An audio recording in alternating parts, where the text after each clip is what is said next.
Sir Rohit Sharma की press conference यहाँ पर आ गई है।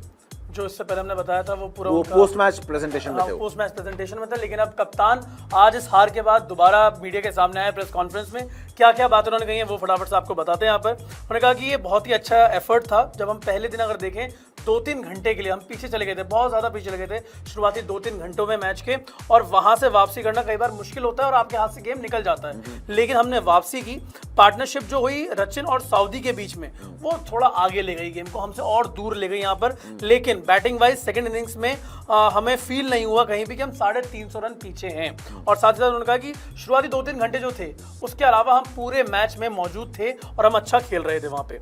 आगे उन्होंने बोला कि जब भाई आप किसी टेस्ट नेशन के अगेंस्ट खेलते हो, किसी भी अपोजिशन के अगेंस्ट खेलते हो, तो आप उसकी स्ट्रेंथ वीकनेस आप जानते हो, समझते हो। हम न्यूजीलैंड के अगेंस्ट पहले भी खेले, स्ट्रैटेजी भी हमने बनाई थी, प्लानिंग भी थी और हम बहुत क्लियर थे, वी वर वेरी क्लियर। लेकिन हमने कुछ मिस्टेक्स की यहाँ पे गेम में और हम सफ़र किए उस वजह से। लेकिन उसका मतलब ये नहीं है कि सब खत्म हो गया है, हम अगले मैच में बाउंस बैक करेंगे। उन्होंने ये बात बोली। आगे उन्होंने बोला कि on day 5 the belief of winning this test. जब उनसे पूछा गया कि क्या उम्मीद थी, उन्होंने कहा कि जब हम यहाँ आए थे हम लोग ज़्यादा सोच नहीं रहे थे, हम लोग सिर्फ खेलना चाहते थे। You don't think about the weather conditions and much unless you believe in winning it won't happen. हम सोच उसी इंटेंट के साथ आए थे कि हम जीतने के लिए आ रहे हैं यहाँ पर और फिर आगे देखते हैं क्या होगा। और हम इतनी आसानी से गिव अप नहीं करना चाहते थे। हम इस बिलीव के साथ आए थे कि हम इस गेम को पुल ऑफ कर पाएंगे, बस हमारे लिए नहीं था और हमें क्रेडिट देना होगा न्यूजीलैंड को। और उन्होंने आगे बोला कि मैं ज़्यादा बातचीत करने वाला बंदा हूँ नहीं। मैचेस के बाद इन प्लेयर्स को पता है कि वो कहाँ खड़े हैं, क्या सिचुएशन है इस वक्त टीम की, और मैं ज़्यादा कुछ अलग बातचीत नहीं करूँगा इनसे। और जो अपॉर्चुनिटी है, anyone who gets an opportunity will have to try and make an impact. अब इम्पैक्ट तो बना दिया है सरफराज ने यहाँ पे। उन्होंने कहा कि it's always nice to have players waiting. अब प्लेयर्स वेटिंग यानी कि अगले मैच में भी थोड़ा सा हिंट यहाँ पे दिया उन्होंने कि it was unfortunate that Shubman miss the game but Sarfaraz took this chance. KL पे उन्होंने अभी तक कोई बात नहीं की है। पंत के बारे में उन्होंने कहा कि अबाउट हिज केएल पे तो एक ही बात कर सकते हैं, अगले मैच में खिला रहा हूं या नहीं खिला रहा हूं। अभी तक उन्होंने कुछ बात करने लायक कुछ है नहीं। केएल पे बात करने की वैसे भी नहीं है। पंत की इंजरी में जब उनसे पूछा गया तो उन्होंने कहा कि भाई बहुत मैसिव ऑपरेशन हुआ है उनका और हमें कहीं ना कहीं केयरफुल रहना होगा। उन्होंने बल्लेबाजी की बट वो कंफर्टेबल नहीं थे रनिंग में।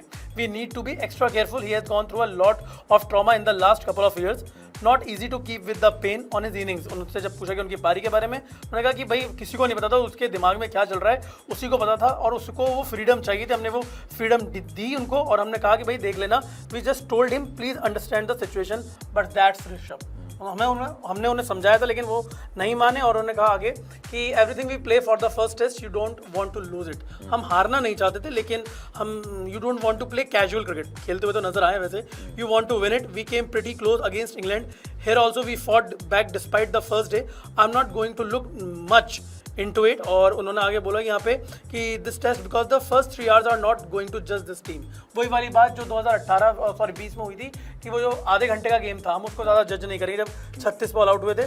और हमने यहाँ पे भी रास्ता ढूंढ लिया था कि हम कैसे ये हैंगओवर 36 का जो गया ही नहीं इनका, नहीं किया। 36 पे आउट होने के बाद हमने ऐसा ऑस्ट्रेलिया सीरीज के हैंगओवर नहीं किया, अभी तक हैंगओवर ही नहीं हटा, वो उतरा ही नहीं है। और उन्होंने बोला कि हमने यहाँ पे रास्ता ढूंढ लिया था और मैं पूरा प्राउड फील करता हूँ अपनी टीम पे जिस तरह से खेल रहे हैं। सेकंड टेस्ट पुणे पर हमारा यहाँ पे ध्यान है और जो एटमॉस्फेयर है वो काफ़ी कूल काम कंपोज्ड है। और क्राउड की उन्होंने यहाँ पर तारीफ की है कि जिस तरह से क्राउड ने हमारे लिए चीयर किया, मैं उनकी यहाँ पे इज्जत करता हूँ। तो केएल पे तो कोई सवाल शायद हुआ ही नहीं है वहाँ पे, और अगर हुआ तो उसको डॉज करते हुए टीम इंडिया के कप्तान रोहित शर्मा निकल गए। लेकिन सरफराज की और पंत की उन्होंने तारीफ की और गलती अपनी मान ली। जैसे उन्होंने डे 2 अगर हम देखें तो पोस्ट डे कॉन्फ्रेंस थी, प्रेस कॉन्फ्रेंस, उसमें आगे उन्होंने बातचीत की।